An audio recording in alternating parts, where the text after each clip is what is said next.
Welcome back to Turning Hard Times to Good Times. I'm your host, Jay Taylor. Really happy to have with me Corwin Coe. He is the CEO and a member of the board of directors of Sitka Gold Corp. Corwin goes by the name simply of Cor. We call him Cor. His real full name is Corwin Coe, first name Cor. He has over 35 years' experience in the mining industry. He working primarily in Arizona, Nevada, and Yukon. And that's exactly where he's working now with Sitka, and it seems like they're onto some good things, some good early results anyway. He's put 2 mines into production in the past and is credited with the discovery of a 2 million ounce gold deposit. And as I say, it's really looking as if maybe Corwin is on to another event or two. He's really had some good success early on in the Yukon and we'll see what happens in Nevada, but so far things are looking good.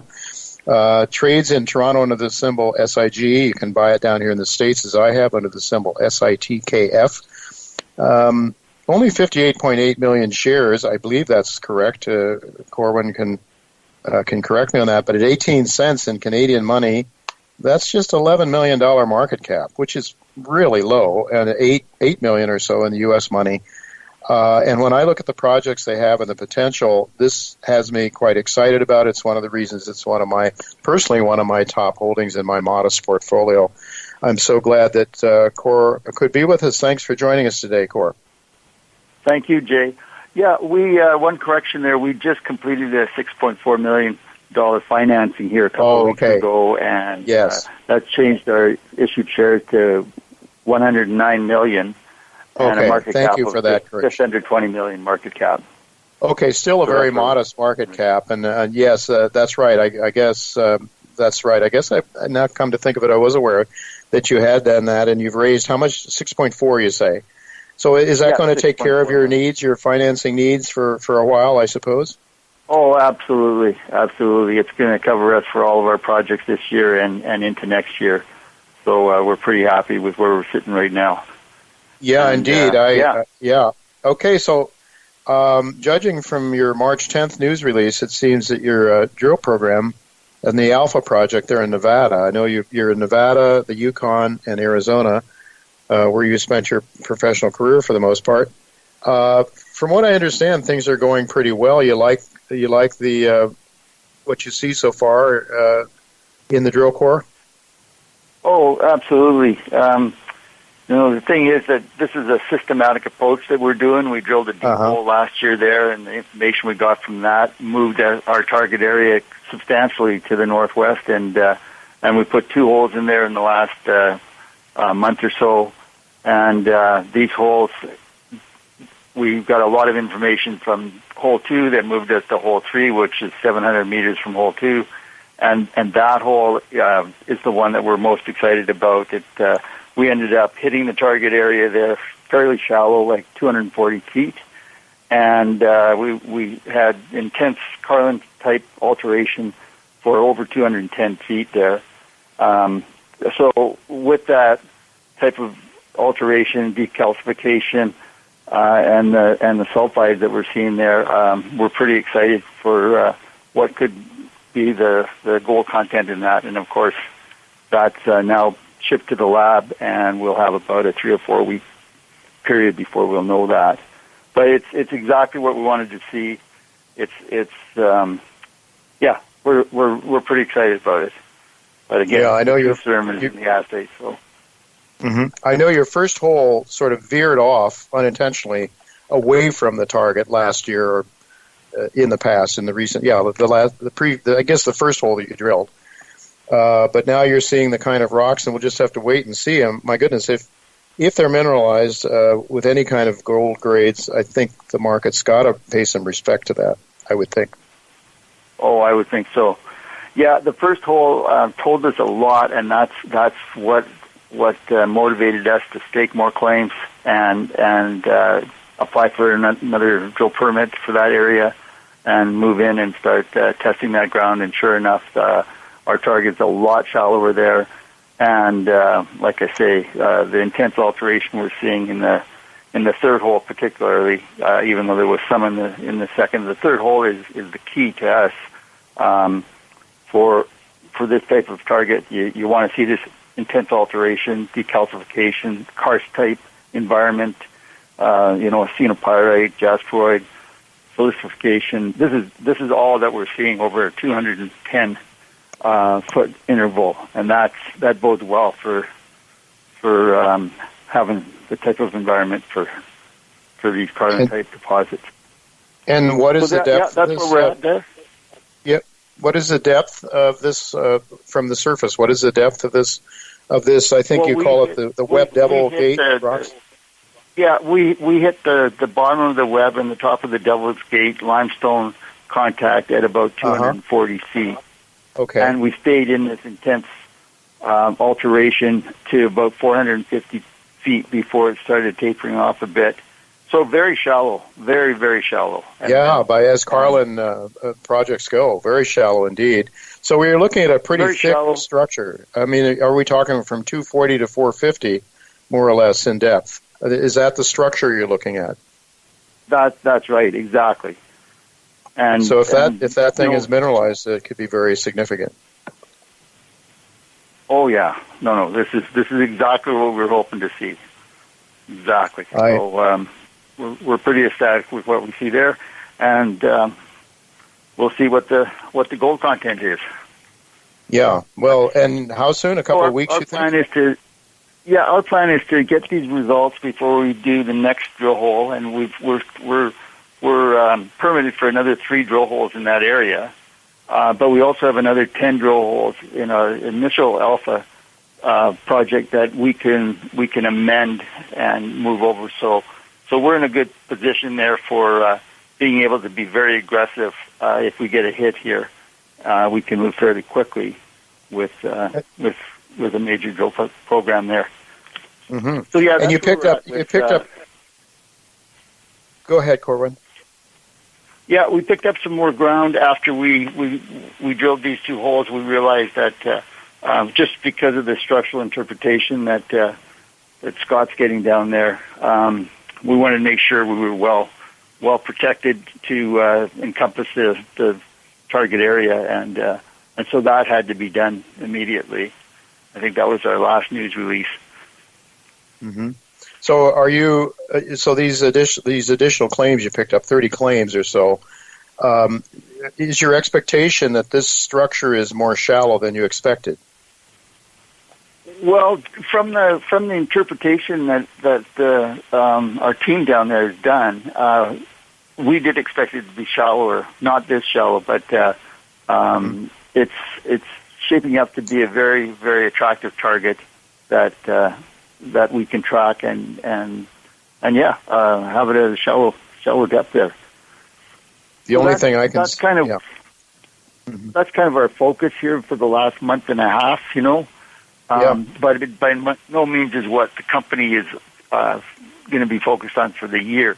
I mean, last year when we talked, then we drilled these holes and everything last December, but we did 4 different drill projects on 4 different programs on 4 different projects last year, and with variable degrees of success. But this is an ongoing exploration technique that we've used in the past, where you don't just drill all your holes in one shot and then wait for your information to come back. But in the Yukon, we had enough success there in that Saddle Egger zone over 2 kilometers of strike length, with 4 holes coming in with potentially economic grades there, or grades that were as good or higher than the only operating gold mine in the Yukon.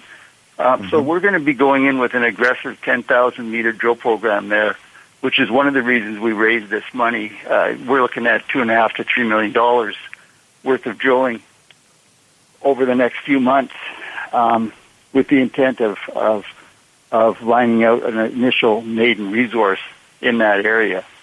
And keep in mind, in the RC Gold project, this Saddle Egger zone is only 1% of our property.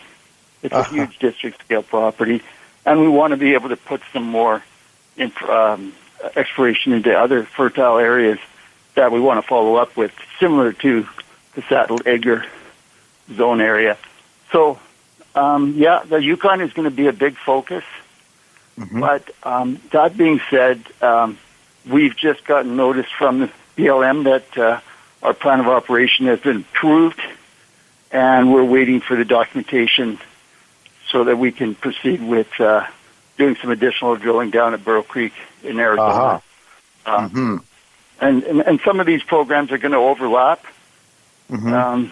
But that is fine. We have the technical teams, and we demonstrated that last year where we're not a one-horse show, that, you guys just focus on that. So we're really excited about 2021 for Sitka, and think that we're going to be knocking it out of the park this time around. That's my prediction. Well, of course, we talked about it initially when I first started covering your company. The story, the Nevada story was the lowest probability, but it had the chance to be the biggest, let's say, Grand Slam home run.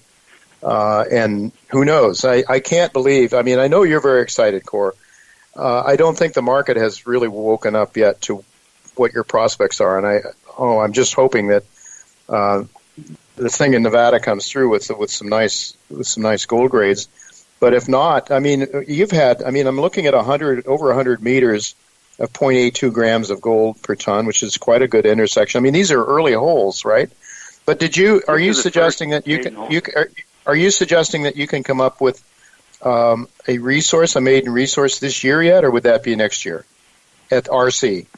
Oh no, that's our focus, Jay. Is we're going to be focused on the density of our drilling and the targeting to outline a maiden resource in that satellite zone. Absolutely. And as far as Burro, what would be the objective of Burro Creek this year then? Well, we've proven that Burro Creek vein system does extend through the mountain, and we had drilled it 10 drill holes last year, confirming that this thing is just under a shallow veneer of volcanic rock, mm-hmm. and had fairly decent grades. We want to continue for there's about a kilometer left to drill that to the southern end of the claim block that we believe will have a big impact on the amount of ounces that system contains. So that's our plan, to put some more drill holes for that other kilometer down there. There's never ever been any drilling down there. To where this vein outcrops again, and we've confirmed that this is the same vein system that the maiden or the historical resource of 5 million ounces of silver and 120,000 ounces of gold contains in the old outline area, which is only about 300 meters long. So there's a lot of room to add ounces here and to upgrade to a compliance resource from what is now historical. Could you give us some sense of what the strike length is of this structure, this vein that you've gotten your 5 million ounces of silver and 120,000 ounces of gold? So, what is the total length of the target? Well, we've got a 1.5 kilometers that had never been drilled before, that we stepped out and did the first 250 meters of it to the edge of the property line. And now we're on our BLM mining claims, and that's taken a lot longer to go through the process here, mm-hmm. to test this further. So, like I say, the initial resource is only involved in a strike length of about 300 meters. Okay. So you can get an idea what could be down prospect. The road. Yeah. Excellent. Very good. I think this is a company people should be keeping their eyes on this year, given all that you've got going. And, I mean, it could be a real home run, no doubt. And I just don't think the market has paid a lot of attention to you yet. So I hope that our listeners will do some research and catch up with your story, because I think it's a very compelling one. If you hit on one of three, there's a lot of upside. But if you hit on more than that, well, I think it's a very great. Anything else you'd like to say? So I guess people should just really be watching for drill results from Nevada, and then obviously as things start to go forward on RC and the Yukon. These are, these are the near-term drivers.